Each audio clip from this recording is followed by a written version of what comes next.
الحمد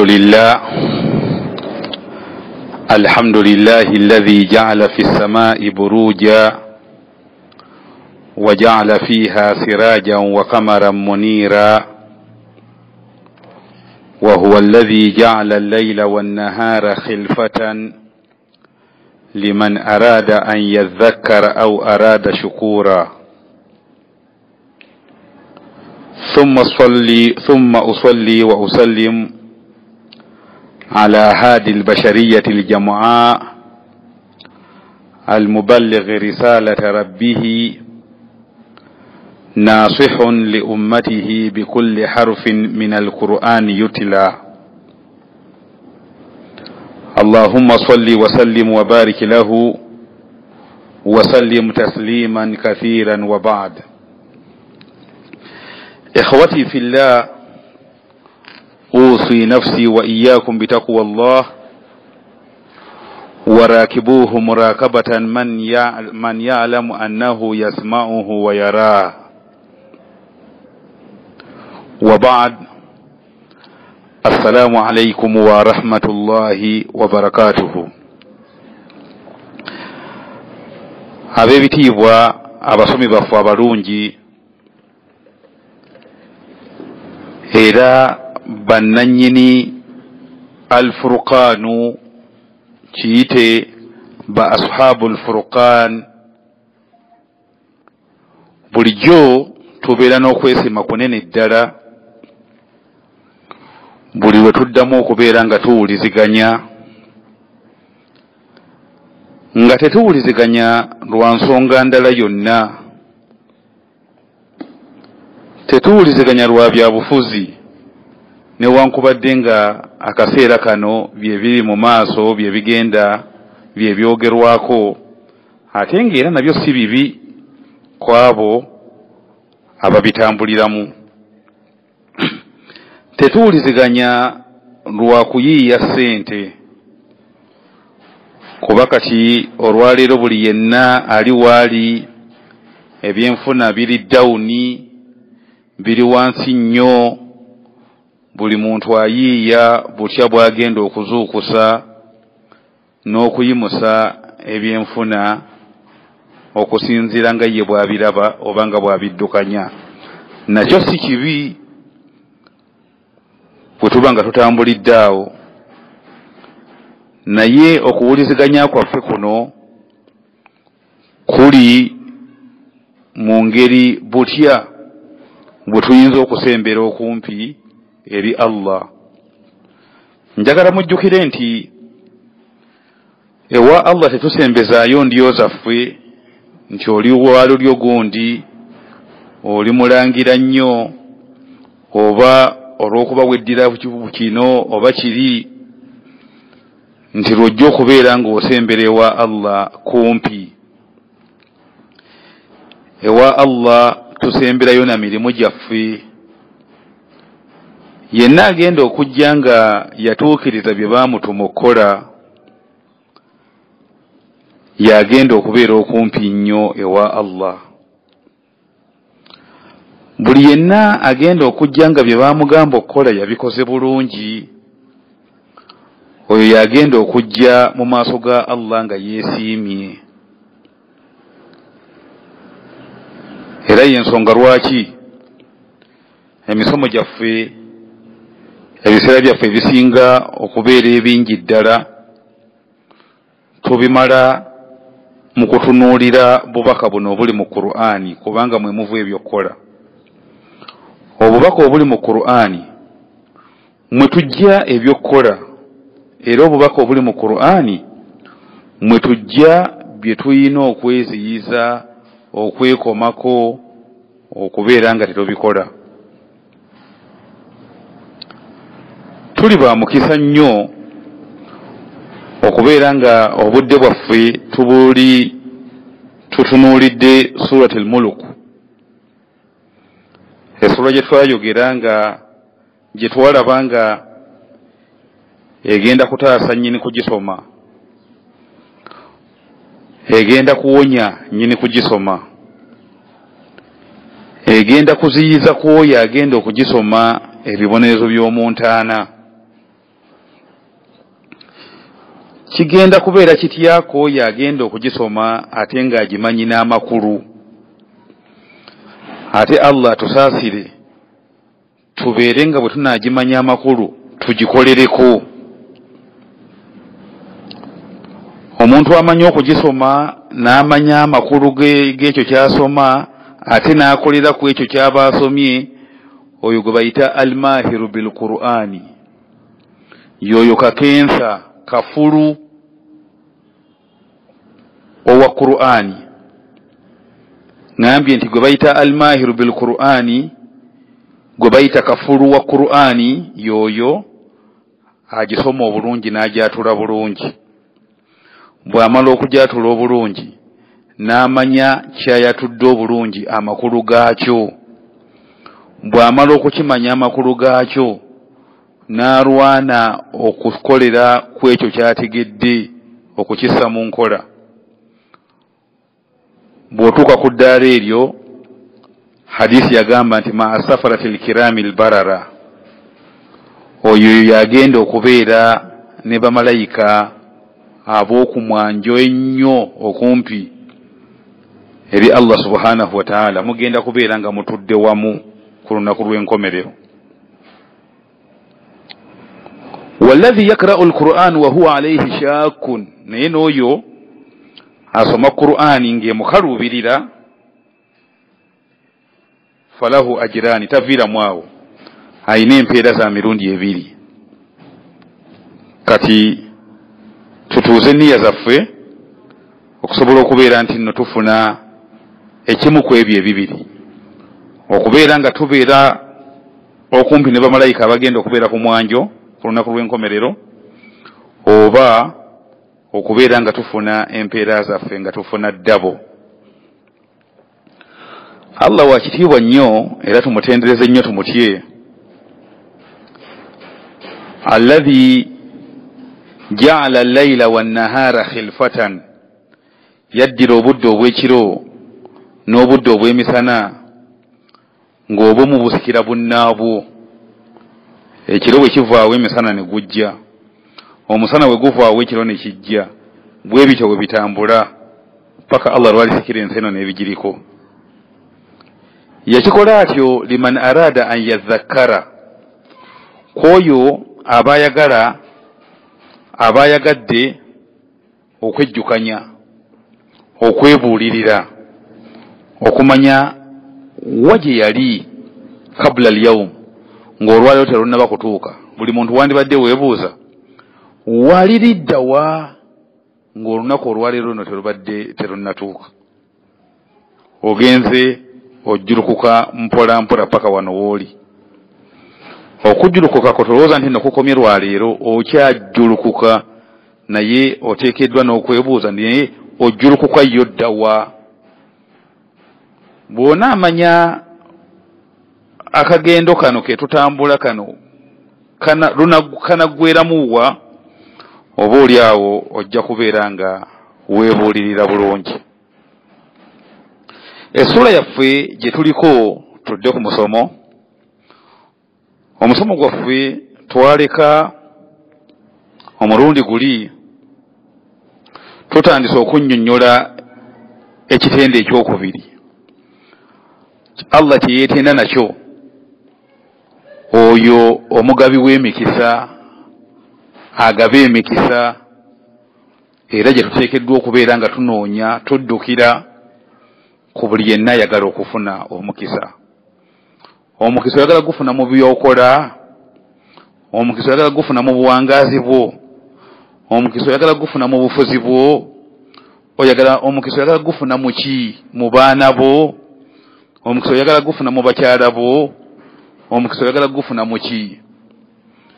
Jjukira twannyonnyola ekiyitibwa omukisa.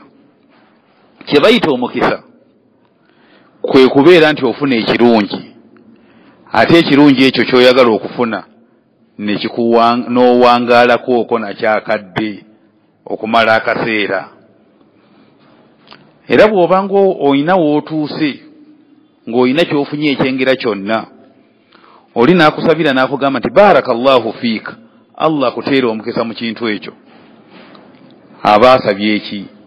abasabye ofune ebirungi ebiri mu kintu ekyo kyofunye ate ebirungi ebyo wangaaleko okwo nga weeyagalako okwo nabyo kwe kuteeka omukisa. Twagamba nti Allah yasumulula essuula eno n'ekigambo ekigamba nti tabaaraka kye twavuunula nti kiva mu kigambo baraka mukisa.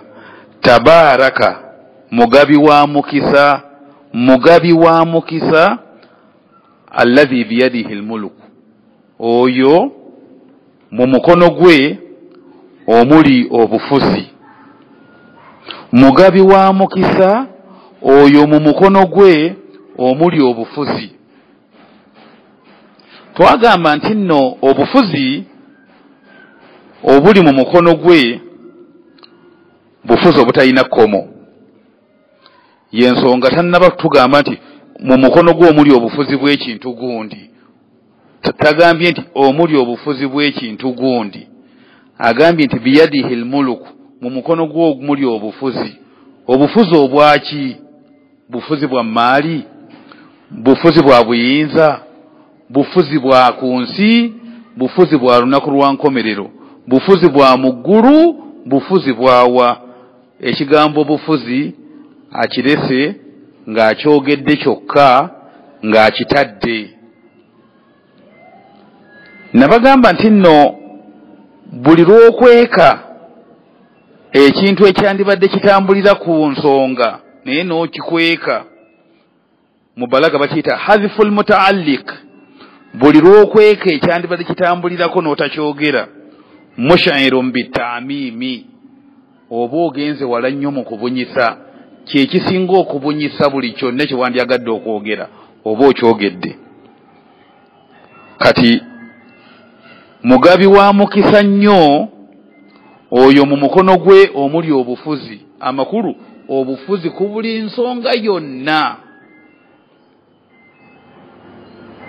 Teweerabira nakugamba nti tuyinawo abavuunuza abavuunula ekigambo tabaaraka nga kye bavuunula nti mutukuvu nnyo, mutukuvu nnyo.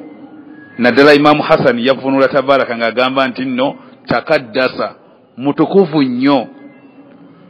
So nga ate abalala bavuunula ekigambo tabaaraka nga bagamba taazama, mugulumivu, mugulumivu nnyo. Naye nze nyumirwa nnyo anzivuunulira amakulu n'abeera nga akuwa ne gigava. Kati owa tabaaraka agamba nti mugabi wa mukisa, ye yavuunula ekigambo ekyo ng'akugamba nti kiva mu kigambo baraka, baraka mukisa. Kati oyinza obutanzijaawo nnyo ku nzivuunula egamba nti nno tabaaraka mugabi wa mukisa nnyo alladhi biyadihi almuluku, oyo mu mukono gwe omuli obufuzi. Bwe tugenda ku kigambo yadu, yadu kitegeeza mukono, ate omukono ogwange n'ogugwo n'ogw'ekirala tugumanyi nga bwe gwakula. Omanyi ogwange ogugwo n'ogw'omulala nga bwe guba gwakula. Naye saagala olowooze nti emmanya gy'omanyiimu emikono gy'ebintu nga bwe giri. Saagala olowooze nti nno oyagala kugusembeza kwoyo nannyini bufuzi ono gwe twogerako nti n'ogugwe ndowooza gubeera bwe gutyo. Nedda. Omukono ogw'omuntu guba gw'omukono gwa muntu. Ate bwe ogamba nti oba olowooza nti byolaba ku mukono ogw'omuntu, bwe banaakugamba nti embuzi omukono gwayo gwe guno byonaalabako, omukono gw'embuzi ojja kulaba nga gwawukanye kinene nnyo n'ogw'omuntu. Ate jjukira nti nno ssebo n'eggaali ze tuvuga zirina obukono. Tulowooza nti nno nga bw'olabye ogw'embuzi oba ogw'omuntu nabyo n'ogw'eggaali ojja gulaba bw'otyo. Nedda. Kati njagala kugamba nti Allah subhanahu wa ta'ala omukono gwe saagala ogufaananye n'egyo gye wali olabyeko. Bulijjo omukono gwogerwa nga guyinamu ebirala amakulu amalala amakusike agaba gagendererwamu. Amakulu amakusike agagendererwa mu kwogerwa ekigambo mukono agamu gategeeza kubeera n'obwannannyini ku kintu. Bulijjo amakulu amakusike agabeera mu kigambo mukono gategeeza bwannannyini ku kintu. Kati bw'ogamba nti nno emmotoka eyo kati endi mu ttaano, endi mu mikono, eri mu mikono gyange, amakulu kitegeeza nti gw'olina obwannannyini ku yo obwenkomeredde. Oluusi ekigambo mukono kitegeeza buyambi. Bw'ogamba nti nno gundi namusudde omukono, kiba kitegeeza namuwadde obuyambi. Oluusi ekigambo mukono kitegeeza maanyi amaanyi agasusse, amaanyi ku kintu. Bw'ogamba nti gundi oyo aneepankirako nja muteekako omukono ogw'ekyuma, nja muteekako omukono ogw'amaanyi, kiba kitegeeza nti nno ekigambo mukono kitegeezezza maanyi gasukkiridde. Kati wano ekigambo mukono kitegeeza kubeera na bwannannyini. Biyadihi almuluku, mu mukono gwe mwe muli obufuzi. Amakulu ye nnannyini bufuzi. Obufuzi bwatakomese nti bufuzi ku nsonga gundi, nedda. Obufuzi bwe bugenda, era okumanya bugenda wala. Agambye nti wahuwa ala kulli shay'in, era ye alina mu mukono gw'obufuzi oyo ala kulli shay'in, ku buli kintu kyonna, kadir, akirinako obusobozi, musobozi ku buli kintu kyonna. Kati atugamba nti nno omugabi w'omukisa w'oba ogunoonya, noonya alina ekitende ekyo. Ojja ogenda okunoonyereza, ojja kulaba ng'obwongo bwo amagezi go gajja kusuula ku oyo Allah yalina mu mukono gwe mwe muli obufuzi ku buli kintu kyonna, ate ku buli kintu kyonna kyonna akirinako obusobozi, era muyinza, akirinako obuyinza, alina obuyinza ku buli kintu kyonna. Twagamba nti nno ensonga ey'okubiri oba ekitende ekyokubiri ekitendebwa n'oyo omugabi w'omukisa, alladhi khalaqa almauta, yoyo khalaqa almauta eyatonda okufa, wal hayata n'atonda n'obulamu. Tosobola kwagaliza muntu kirungi era kimuwangaalireko nga tolina buyinza ku kufa kwe, nga tolina buyinza ku kubeerawo kwe nga mulamu. Kati oba okootakoota mu gaalumonde, gwe ayagala okugaba omukisa, njagala omanye nti nno gw'oyagala okugabira omukisa obudde bwonna bwonna afa, olina obusobozi obusobola okukwatirira okufa kwe. Abaffe olina obusobozi bwonna bwonna kyoyinza okukola ku kubeerawo kwe nga mulamu. Kati agaba omukisa n'ofuna ekirungi oba n'ofuna ebirungi mu kintu, era ebirungi ebyo ne bikuwangaalirako, bino ebintu bibiri oteekeddwa okubeera ng'obirinako control. Aye tosobola kubibeerako control nga tewabitonda, oteekwa kuba nga wabitonda. Kati aga nti alladhi khalaqa almauta, yoyo eyatonda ekiyitibwa okufa. Okufa kye ki? Okufa okukutukawo kw'enkolagana y'omwoyo n'omubiri. Bulijjo kasita olaba ebintu bino bibiri, omwoyo n'omubiri, we biba nga enkolagana yabyo byombiriri ekutuseewo, ekimu tekyasobola kuwuliza kinnaakyo, ekimu tekyasobola kukolera ku kinnaakyo, ng'omanya nti awo wayingiddewo kye bayita okufa. Nsanyukira nnyo omumanyi wange ono eyavunula ekiyitibwa okufa, yagamba nti huwa inkitaa'u taalluqu ruuhi bilbadan, kwe kutukawo kw'enkolagana y'omwoyo, omwoyo ne gukutulawo enkolagana yaagwo n'omubiri, era buli kimu ne kikwata lyakyo. Okwo kwe kufa. Era kye bayita obulamu, nti gundi mulamu oba ekintu gundi kiramu, wabeerawo akakwate ak'ebintu ebyo byombi, ng'omwoyo gulina empuliziganya n'omubiri. Empuliziganya eyo eri muttasilun bihima, empuliziganya eyo nga ebyeyunzeeko byombiriri. Oba tusobola okuvunula ekigambo mautu ne tukivunula nga tugamba ma yasihu biwujudihi al ihsaasu, kye bayita okufa kyekyo ekisobola okubeera nti nno okubulawo kwakyo ebiyungo oba omubiri tegukyalina sensi, tegukyasobola kusensinga, kubanga ekiyitibwa mautu kizzeewo. Amakulu, ennyindo tezikyasobola kuwunyiza, amatu tegakyasobola kuwuliza, amaaso tegakyasobola kulaba, emikono tegakyasobola kukwata, amagulu tegakyasobola kutambula, n'omutima tegukyasobola kukuba mukka nga bwe gugussa. Kiba kitegeeza nti ekyo bayita mautu.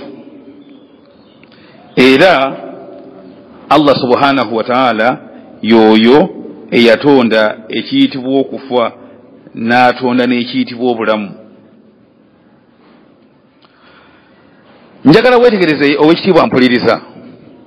Allah bwe yali ayogera ebintu bino byombiriri, yasooka kukulembeza kye bayita mautu, yakulembeza ekiyitibwa okufa, n'akikulembeza ku bulamu. Lwaki? Teyagamba nti alladhi khalaqa alhayata walmaut, nedda. Yani badaga nti alladhi khalaqa alhayata walmauta, naye yagamba nti alladhi khalaqa almauta walhayata. Kaddama almauta ala alhayat, yakulembeza okufa n'akukulembeza ku bulamu. Lianna al-asla al-ashya adamu al-hayati, kubanga ensibuko y'ebintu byonna byasookera mu butaba na bulamu. Ensibuko y'ebintu byonna byasookera mu butaba na bulamu, amakulu byasookera eri mu kufa.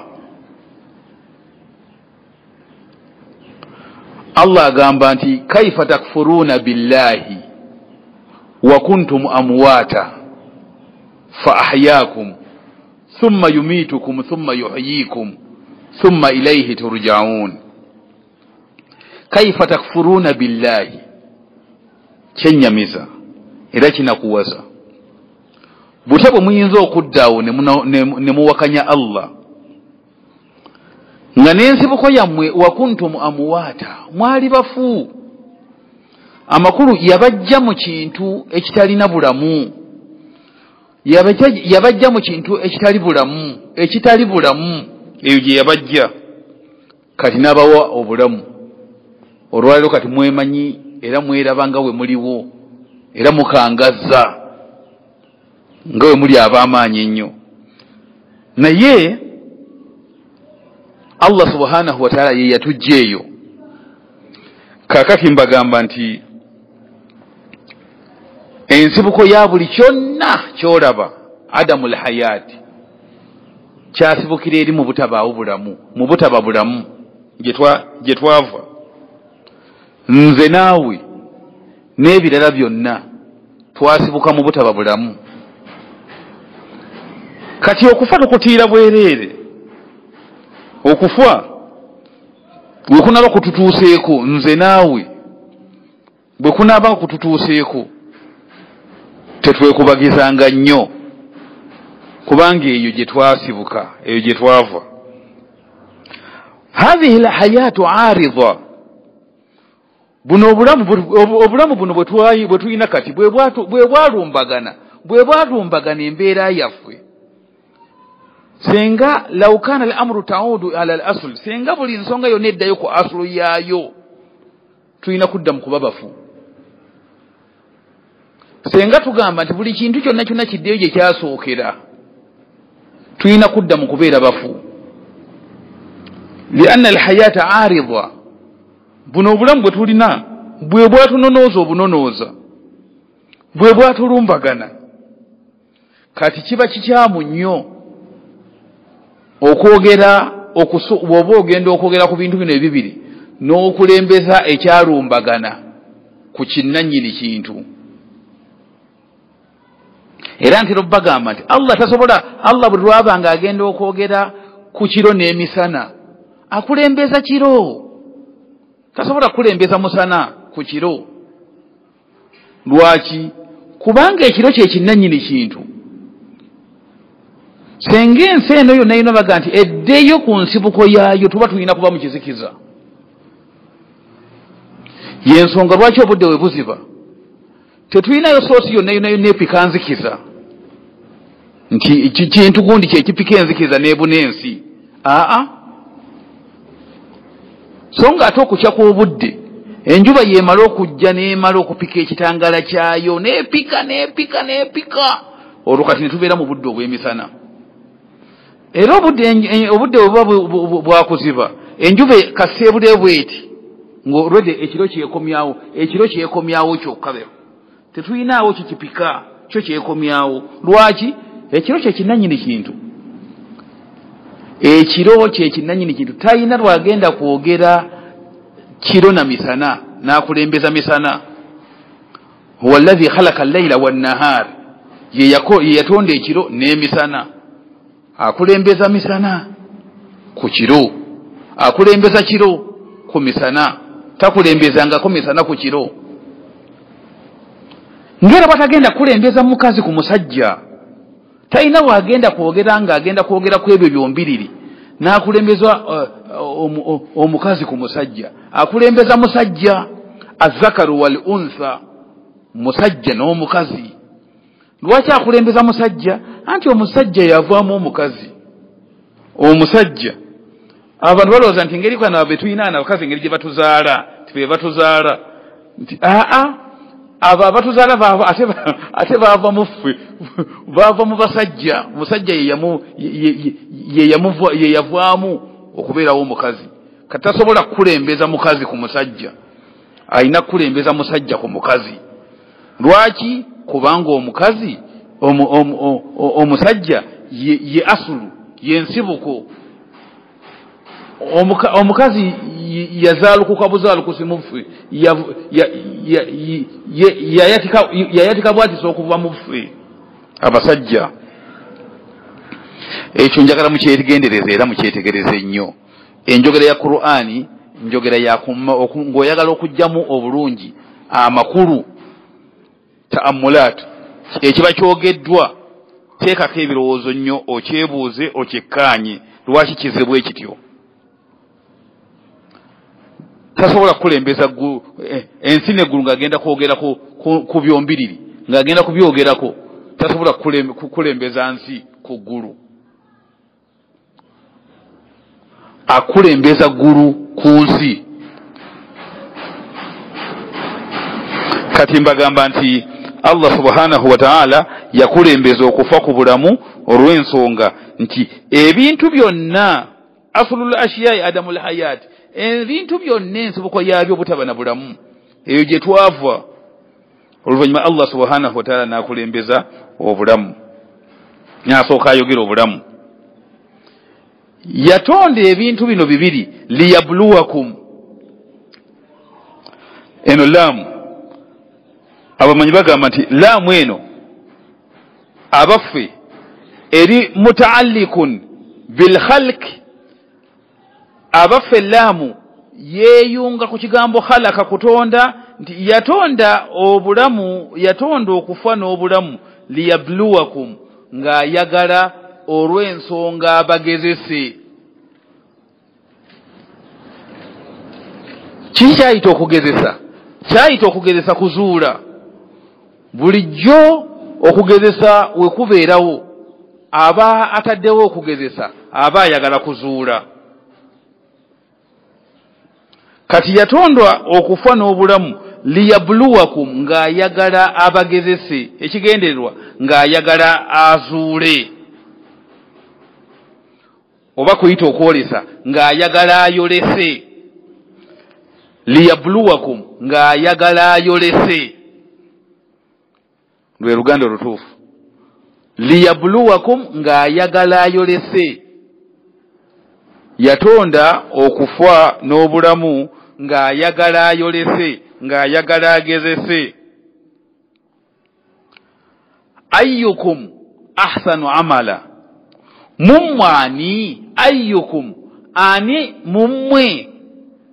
mummwe ahsanu amala asingwa okunyiriza, asinga okukola obulungi emirimu egimutumiddwa okukola.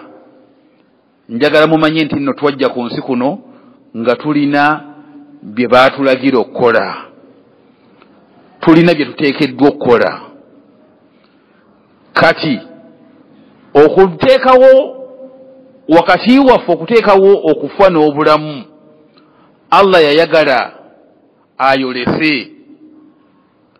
Ani kuffe anajja ng'akizeeko banne? Ani kuffe anajja ng'akizeeko banne mu kukola emirimu emirungi, mu kukola emirimu emirungi? Njagala ow'ekitiibwa omusomi omanye ekitubangibwa mu kukola kwaffe emirimu tebatubanja bungi bwagyo. Senga Allah yali atubanja bungi bwagyo yandibadde agamba nti liyabluwakum ayyukum aktharu amala, nti ayagala atugezese ani kuffe anaasinga okukola emingi, tannaba kutwagaza mingi.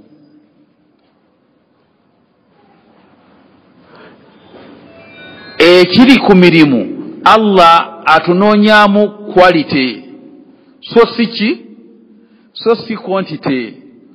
Allah atunoonyaamu ekirungi. Yensonga lwaki ojja kulaba nga akola, ojja kwesanga nga asaalidde omwezi omulamba. Eswala ezibeera mu mwezi omulamba ng'obadde ogambye 5 okumala omwezi ziba swala nnyingi, naye oyinza okwesanga nga oyo yasaalira omwezi omulamba, eyajja n'asaalayo ennaku 2 n'afa. Ate oyinza okulaba nga eyasaalayo ennaku 2 yasinze, gwe bagamba nti yasinzeeko okunyiriza, gwe basinze okusiima okusinga ow'omwezi. Kati ab'ebitiibwa agenda okujja nga yakola bulungi ate nga yakola bingi, oyo tewaliiwo kubuusabuusa, oyo aba mulungi, tewaliiwo agaana. Omubaka sallallahu alayhi wasallama yagamba nti nno asinga obulungi mu mmwe man twala umuruhu, yoyo obuwangaazi bwe ng'awangadde kaseera kawanvuko, wa hasuna amaluhu. Khairukum, asinga obulungi mu mmwe man twala umuruhu, yoyo awangadde akawanvuko n'awangaala nnyo akawanvu, wa hasuna amaluhu, ate bambi emirimu gino giba mirungi. tewali kubuusabuusa nti omuntu anajja ng'awangadde kiwanvu ate ng'abadde ajja akola ng'akola bulungi emirimu gye ng'agikola ne gituukirira bulungi. Tewali kubuusabuusa okubeera ng'oyo omuntu ajja kuba mulungi ddala.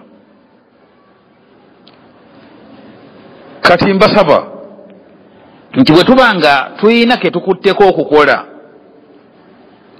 tukakole kabeere kanyirivu, kabeere kalungi ddala. N'obulungi obubeera mu mirimu bubeeramu ebirungo bino bibiri. Obulungi obubeera mu mirimu gyaffe gye tukola, emirimu egyo enkola yaagyo eteekeddwa okubeera nga ezimbiddwa nga erimu ebirungo bino bibiri. Ekirungo ekisooka al ikhlaasu, tuteekeddwa okubeera nga bwe tuba tukola omulimu gwonna gw'osazeewo okukola ngukole wa anta mukhliswa, nga naawe tolina kyogunoonyaamu kirala wabula oyagala Mukama Katonda wo yaba akusiima. Buli yenna akola nga talina kirala kyanoonya Mukama Katonda we yaba amusiima, ekyo ekirungo kirungi nnyo, kyetaagisa nnyo okubeera mu mirimu gyaffe gye tukola. Ekyokubiri, ekirungo ekisaana okubeera mu mirimu gyaffe gye tukola, emirimu egyo gibeere mirungi, almutaaba. Tuteekeddwa okubeera nga we tuba tukola tukolenga nabbi eyaleeta eddiini eno Busiraamu eyagituyigiriza nga bwe yagikola, tumugoberere. Kati tugambye nti nno alladhi khalaqa almauta walhayata liyabluwakum ayyukum ahsanu amala, oyo eyatonda okufa n'atonda n'obulamu liyabluwakum ng'ayagala abagezese. Kye bayita okugezesa mbagambye natiija yakyo gye yali ayagala kwolesa ayolese. Ayyukum ahsanu amala, kumwenna ani agenda okujja nga yalongoosa bulungi nnyo emirimu gye.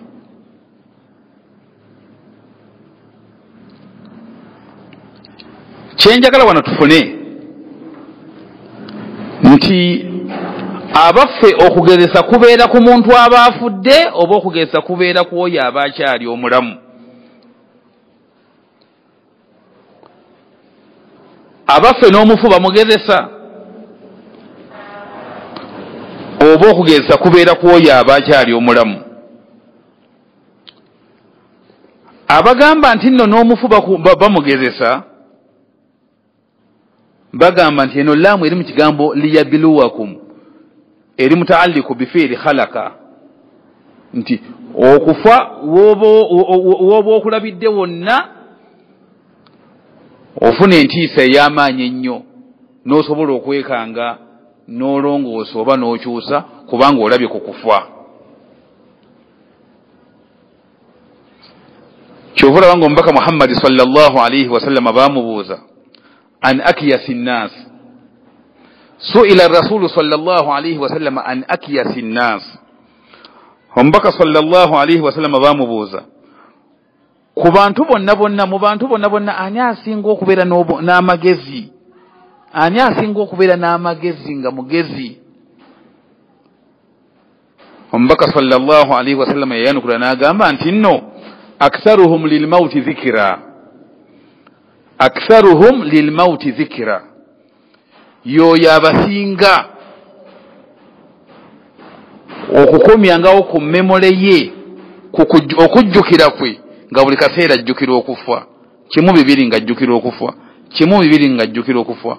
Haza akyasu nnaas, oyo akyasinza okubeera omugezi mu bantu bonna.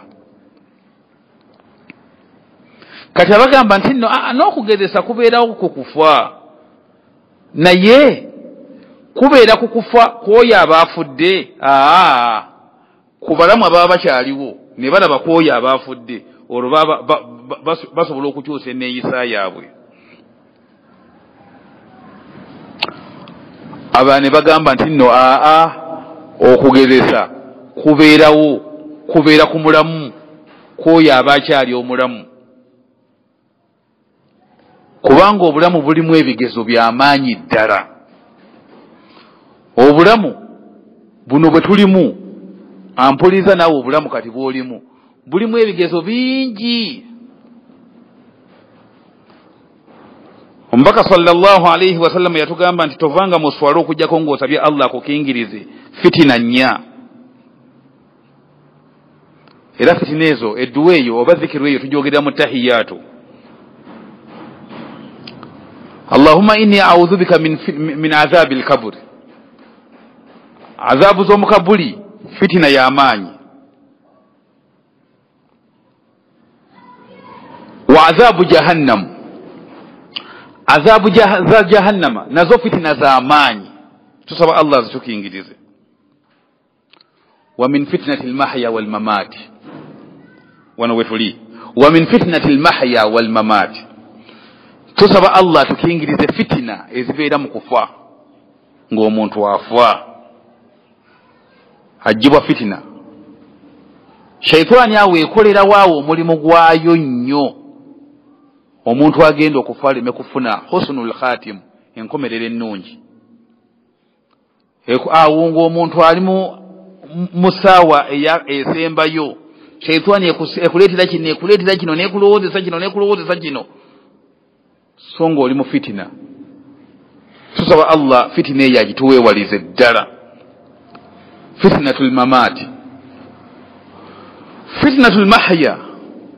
Ebyengera bino ebikemo ebitujjira mu bulamu buno obwensi kusibwa, kukutukako biyungo byo. Yali ayina ebiyungo ebiramu ng'ojjudde wenna ebiyungo n'ofuna obuzibu obukukutusaako amagulu go, emikono n'ogikutukako, emikono negikutukako, n'oziba n'amaaso. Ezo fitina zibeera mu bulamu. Fitina ezo Allah aziteekawo kukugezesa oyimiridde otya mu kukolako emirimu gyo. Fitina y'okubeera nti nno omuntu ofiirwako abantu bo, gwe wali obeera naye ku lusegere nnyo n'akuvaako, n'ofiirwako mukazi wo, omukazi n'afiirwako bbaawe, n'ofiirwako omwana wo, omwana n'afiirwako bakadde be. Hadhihi kullaha fitina. Ebyo byonna byonna fitina bisangibwa fitnatul mama hayati. Fitina ezisanga omuntu nga mulamu. Ekigendo kya fitina ezo zonna Allah ayagala ayolese ayyukum ahsanu amala. Ani mummwe anaakola emirimu n'agikola bulungi. Abantu ebigezo ebyo tubigwa wekasa tugwako mu bikeme ebimu ku ebyo.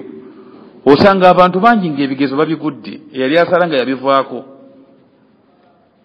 Omubuuza lwaki wavaako oswala? Nali nsaala ng'omulwadde wange ali mu ddwaliro nga nsaala nga nti Allah munyambire awone. Naye kasa yanvaamu n'amutta nange nembita. Abantu obasanga nga ebibagira. Luli nali nsaala nga bakadde bange weebali nga mbaagala nnyo. Naye Allah nanvaamu bakadde bange ndakasa yafa n'empulira yange ensi yonna nange nemmota. Kati kiba kitegeeza nti nno wagwa, ekigezo wakigwa. Abange buli lwe tuleetebwanga fitina bwe zityo tusaanidde okubeera abazuukufu ennyo, bwe tusaanidde okusingira ddala okumwekwatako ennyo.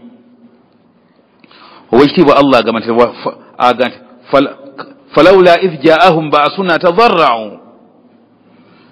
Falawla idh jaahum ba'suna tadarra'u. Kyandibadde kirungi abantu bwe balabira nga bafunyeemu okunyigirizibwa mu mbeera yonna, ng'okunyigirizibwa obwo kuvudde gye tuli ne bakufuna bwe batyo, kyandibadde kirungi gye bandikomye okwewombeeka. Kati mbagamba nti eyo fitina weeri. Ayyukum ahsanu amala. Ani kummwe asinga okukola emirimu emirungi? wa huwa al-azizul ghafur. Laba Allah wamaliriza aya eno ng'atuwa ekitendo kye kino kyakola ekyokubiri ekisaanidde okubeera ku oyo gwe tulina okunoonyako emikisa. Huwa al-Ghafuuru, amaliriza aga nti huwa al-Aziizu. Wa maana al-Aziizu huna al-Ghaalibu la yaghlibuhu shay'un, ye muwanguzi.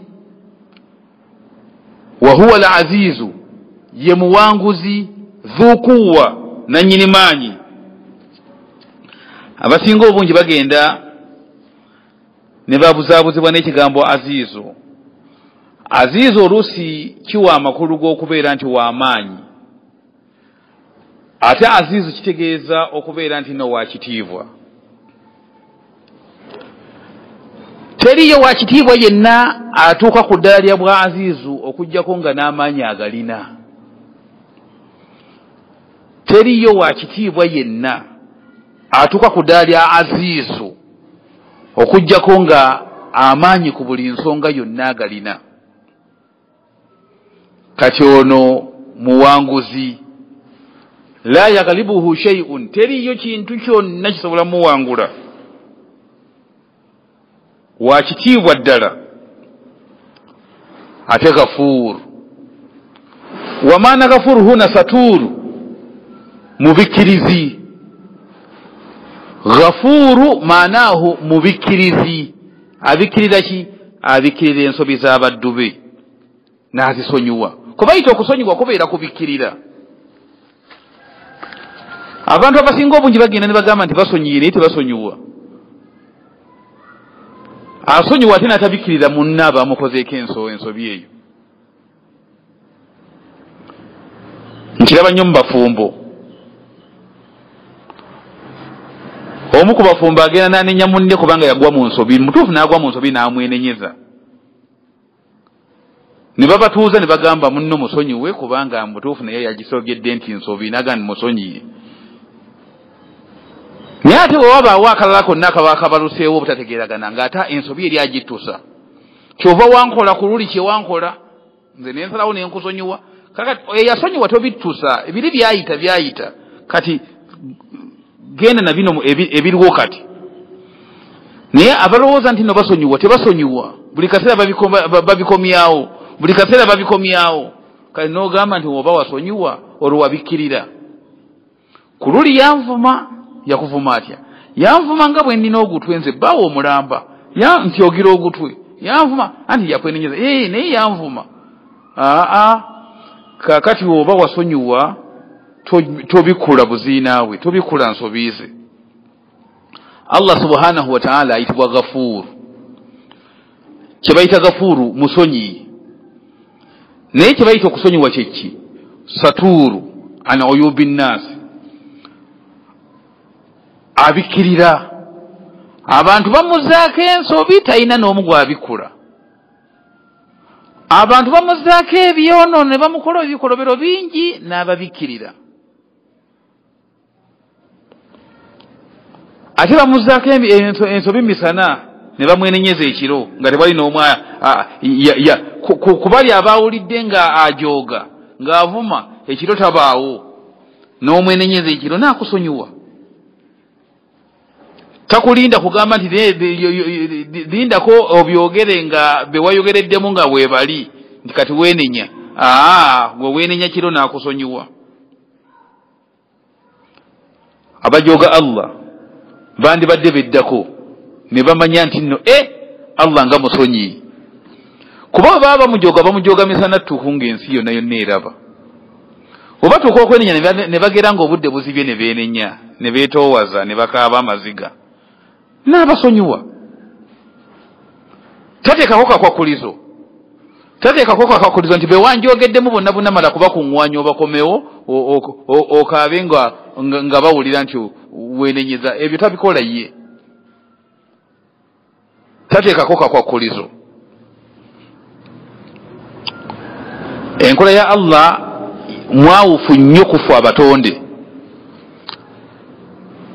Abazadde batabani baabwe bagenda ne babakola ekikolobero ne babazaako emisango.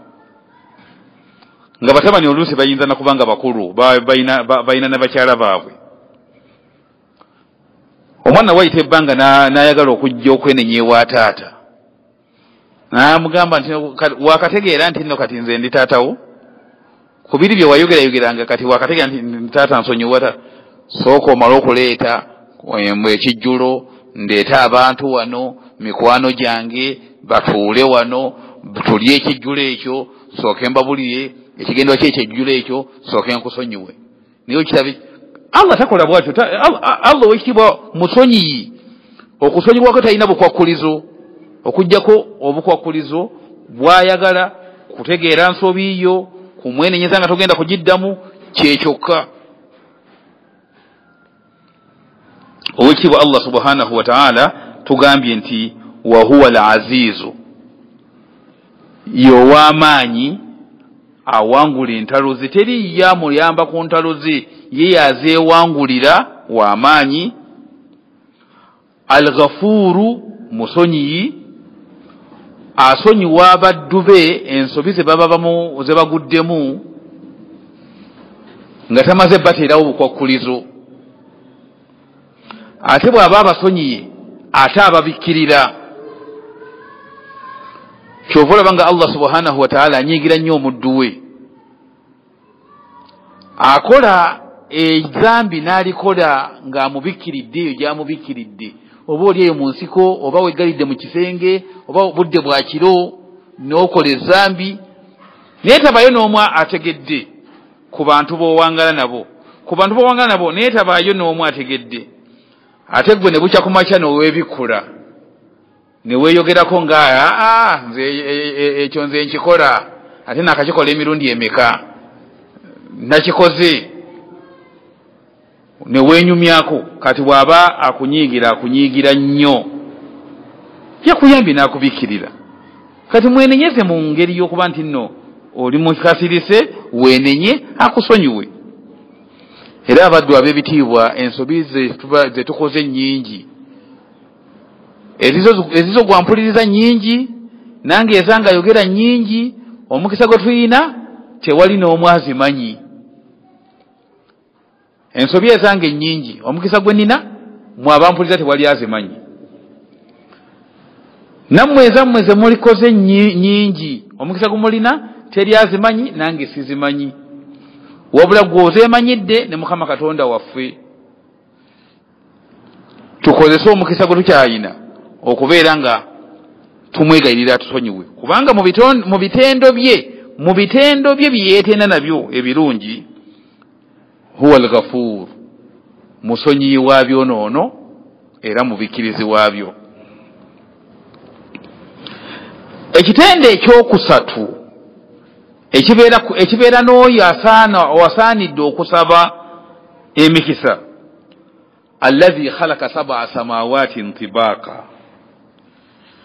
yoyo khalaqa sab'a samawati yatonda sab'a samawati musanvu eggulu yatonda musanvu eggulu yatonda eggulu musanvu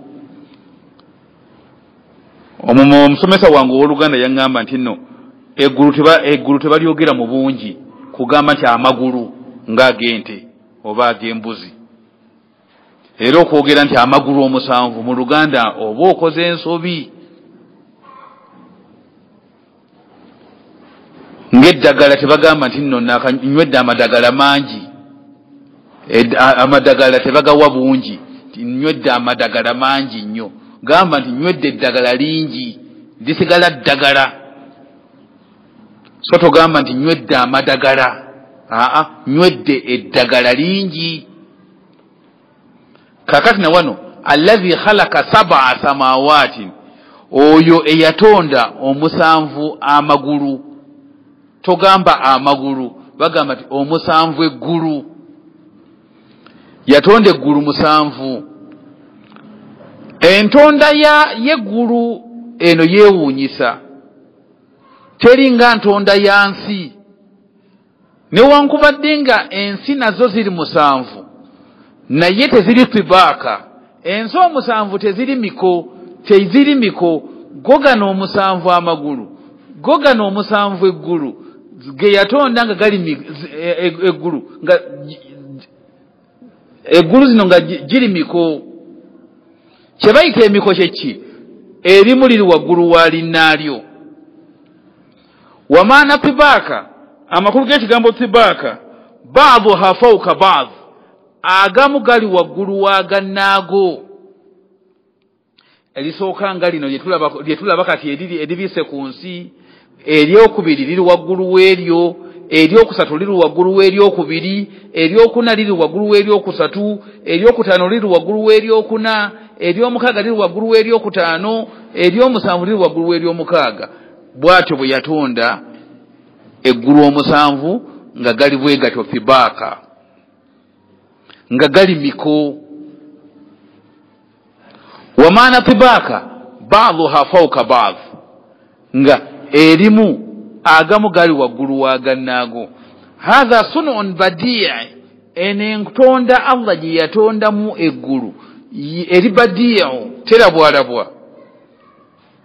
terabwalabwa yanjawulo nnyo abazimba ebizimbe bino ebyakalina babizimba miko naye nga emiko gye bazimbamu ebizimbe bino nga empagi ewanirira emiko egyo gyonna ebeera yeno wansi empagi zibeera yeno wansi mu ttaka ne ziwanirira ekizimbe ekirina emyaliriro 7 10 naye ng'empagi zibaayo eno wansi mu ttaka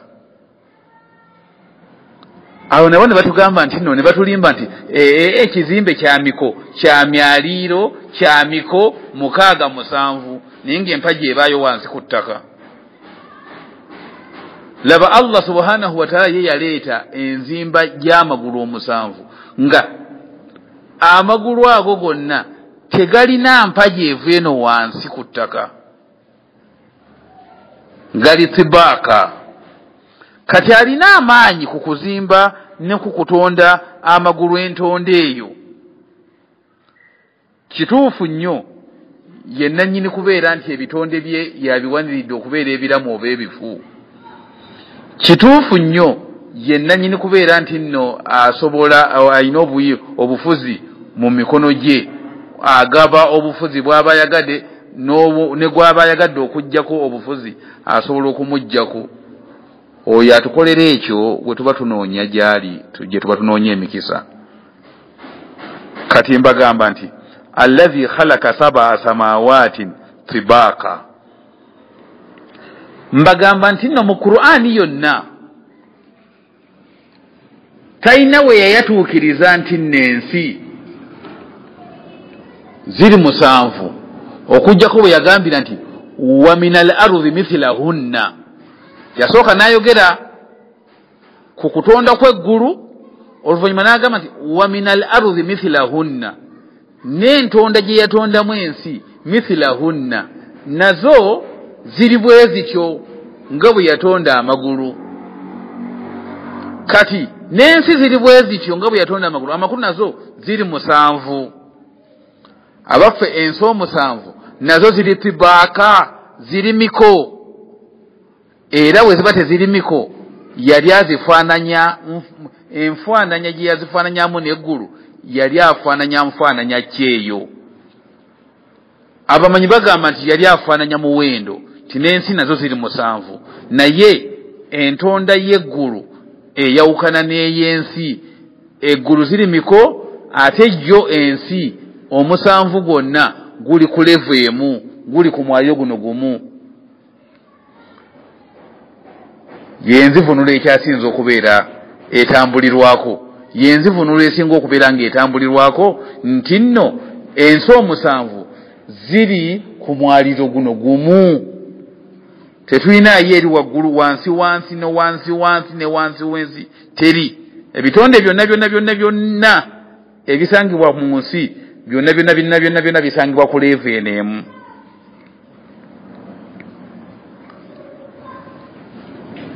Allah subhanahu wa ta'ala n'aleeta allazi yudhiru badi'u sunnaihi ekyolesa entonda ye nga bweri ya kyewuunyo, entonda ye nga bweri etalabikalabika, yagamba nti ma tara fi khalqi rrahmani min tafawut. Tosobola kulaba, ma tara tosobola kulaba min khalqi rrahman, mu kutonda kwa Mukama Katonda omusaasizi kw'abaatonzeemu, min tafawut, tosobola kulabawo lunyaafa lwonna, tosobola kulabamu lwatika lwonna mu ntonda ya Allah gy'abaakozeemu. Oba ma tara fi khalqi rrahmani min tafawut, tosobola kulaba mu kutonda kwa Mukama Katonda kw'abaatonzeemu tafawut, kiyinza kubeera nga kyawukana ne kiva ku kusalawo kwe nga bw'aba asazeewo ekintu ekyo bwe kigenda okubeera. Entonda ya Mukama Katonda gy'aba atonzeemu ekintu erina kubeera ng'etuukiridde nnyo. Twala ekyokulabirako okutonda kwe yatondamu omubiri gwaffe, ebiyungo byaffe. Tewaliwo kyosobola kuseeseetula kuvaawo we yakissa mbu kyo kiddeko owalala we kiba kiyungo. Ebiyungo byaffe yabiteeka weewo watuukiridde, weewe wasaanidde, tewaliwo asobola kusiima liiso liseeseetukemu live mu kifo ekyo lidde awalala, wadde okuseeseetukako efuuti emu oba inchi emu bweti. Kati ma tara fi khalqi rrahmani min tafawut, tosobola kulaba. Ani gwagamba ma tara, ani gwagamba nti ani atasobola kulaba? Gwawuliriza olwaleero asoma Qur'ani eno, bw'oba onoonya ebyamagero ebiri mu kutonda kwa Allah, sooka omala okulaba abaffe tosobola kulaba mu kutonda kwa Mukama Katonda kw'aba atonzeemu, ng'atonze eki? Twala kino kyasoose okwogera, kutonda kw'amagulu, okutonda kw'eggulu. Tosobola kulabamu tafawut, lwatika lwonna, tosobola kulabamu lunyaafa lwonna. Agenda kubeera nga alemesa, akola tahaddi, agenda kulaga obunafu bwaffe mu kunoonyereza, agenda kulaga obunafu bwaffe mu kunoonyereza nti tuli banafu nnyo n'okukoowa tukoowa mangu nnyo. Katusindike mu kunoonyereza okulaba obukyamu bwawe buli, era agenda kutusindika ku ggulu. Agenda farji'il basara hal tara min futur thumma arji'il basara karratayn yanqalibu ilayka albasaru khasi'a wa huwa khasir. Obunafu bwaffe mu kunoonyereza agenda atusindika tunoonyereze nga tunoonya ki? We tuba nga tulemeddwa okulaba ebirungi n'ontonda gye yatondamu entonda ennungi, kati tunoonye nsobi. Omwana Adamu mu kunoonya ensobi tasobola kulemererwa kuzuula nsobi. Ekyo omwana Adamu mu kunoonya ensobi tasobola kulemererwa kuzuula nsobi. Kati naakasomeseza wano ng'ompuliriza, oba kugamba nti yogeramuko birungi byakoze, byayogeddemu ebirungi, oyinza okubulwamu ekirungi. Naye ne bakugamba nti noonya ensobi ku bye, kino akyatudde bubi, kino kibi, kino nankani, ogenda okukakkana ng'ensobi ozudde nnyingi. Kakati mu kintu kye tuyinza omwana Adamu kye yeekakasa, azuula ensobi nnyo. Okuzuula ekirungi, omuntu ayinza okulwawo okuzuula ekirungi ku muntu, naye okuzuula ensobi ze, lwaki twagala nnyo abakulembeze oyo aveeko? Ekitwagaza gundi aveeko, kubanga tuzuula mangu ensobi, kuba twagala gundi aveeko kuba tuzuula nsobi njereere. senga tuzuulako senga tufunako ku mukisa okunoonyako ku birungi twandibadde tugamba nti naye buli lwolulya nti agende tumukooye agende nsobi tulaba nga tuzuula nsobi nnyingi.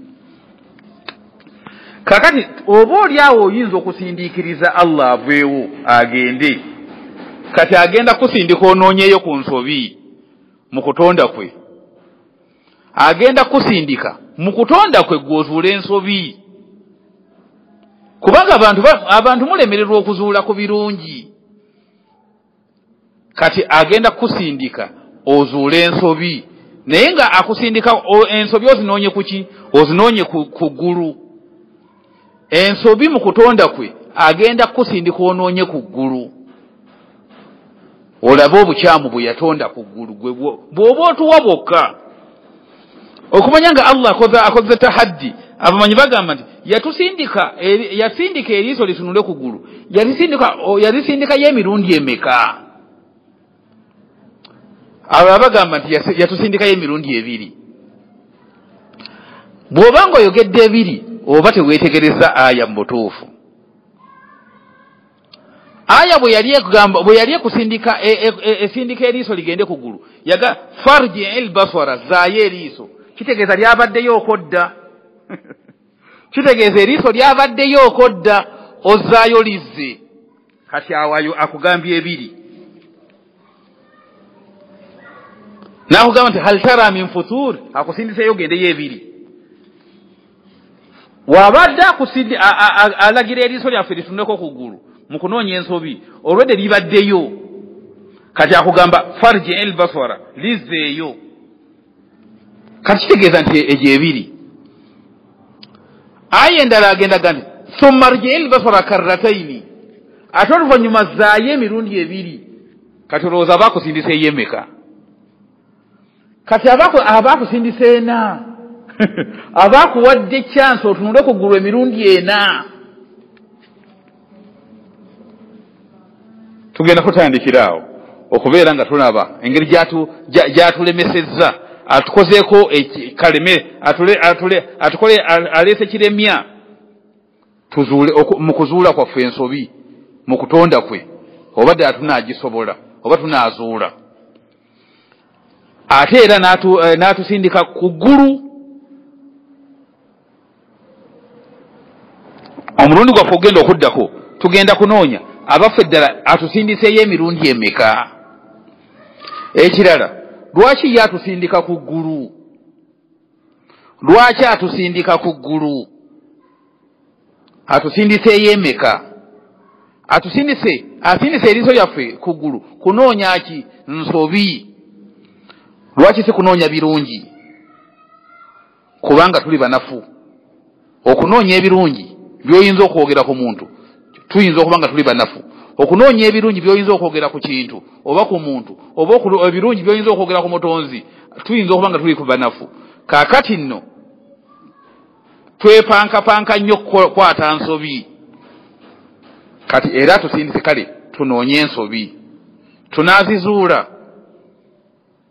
Ab'ebitiibwa abampuliriza, obudde bwaffe bulabika okuba nga tubususuzza, naye njagala okufundikira ebigambo byaffe, omusomo gwaffe guno tunoonye tugende ku hikimatul yawm, ekyokuyiga ky'olwaleero. Ekyokuyiga ky'olwaleero njagala tukifune nga tukijja mu hadisi y'omubaka sallallahu alayhi wa sallama. Eghtanimu khamsan kabla khamsin,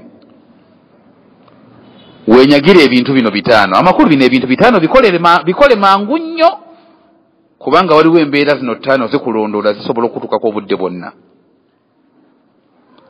Nabbi sallallahu alayhi wa sallama yatugamba nti eghtanimu khamsan kabla khamsin, wenyagire ebintu bino bitaano bikole mangu nnyo, kubanga waliwo embeera ttaano ezisobola okutuukako ne zikulemesa. Esooka, shababuka kabula haramika, wenyagire nnyo okukola ky'oyinza okukola ng'oli muvubuka, kubanga obuvubuka kye kintu yembeera gy'oyinza okubaamu ng'ekwanguyizisa okukola kyonna kyonna kye wandyagadde okukola kikole, kubanga eriyo embeera ekulondoola budde bwonna ekutuukako eyinza okukulemesa. Mbeera ki? Kabula haramika, bukadde. Obukadde bujja essaawa yonna bujja kulemesa oleme kukola ebyo bye wandibadde okola nga oli muvubuka. Embeera endala wasihatika kabula sakamika, weenyagire nnyo okukola mu mbeera gy'obeeramu ng'oli mulamu, ng'olina obulamu obulungi, kubanga waliwo embeera ekulondoola essaawa yonna esobola okufuna. Mbeera ki? Kabula sakamika, nga tonnalwala. Kubanga omuntu bw'alwala bingi nnyo byabeera nga takyasobola kukola wadde okubyetuusaako, ate n'obyekaabira n'obyejjusa kuba wabigayalirira nga okyali mulamu. Embeera endala eyokusatu, faragika kabula shughulika, kola mangu nnyo by'oyinza okuganyulwamu mu biseera w'obeerera ng'oyina eddembe, toli bize, kubanga wagenda kujjawo ekiseera nga mu butuufu oli bize. Kati wobanga toli bize, weeyambe obeereko ne bye weekolera ng'ekiseera ky'obwa bize tekinnaba kutuuka, kubanga kijja. Embeera endala waghinaaka kabula fakirika, embeera gy'obeereramu nga mu nsawo mulimu ku kantu ng'olinamuko kw'oyinza okulya. Embeera eyo gyeyambisa okoleremu ky'okoleramu kyonna ekidde ewa Allah, ng'embeera y'obwavu tennaba kukutuukako kubanga naye ekulondoola. Obwavu busobola okkulumba ne bukulemesa okubeerako ne ky'oyinza okukola. Ekirala wa hayatuka kabula mautika, weenyagire okoleko ky'oyinza okukolako ky'onaaganyulwa nakyo ebbanga ly'omala ng'okyali mulamu, kubanga n'okufa nako kutulondoola. Ebitulondooza okufa bingi, ebitutuusa ku kufa bingi, kati kuyinza okutuukako nga naawe kiri too late, nga tukyasobola kweyamba. Nsaba ekitiibwa Allah obudde bwaffe buno bwe tuwaddeyo abutufuulire ennonozi egenda okutununula ku lunaku lw'enkomerero, yawma la yanfa'u maalun wala banuun illa man ata Allaha biqalbin salim.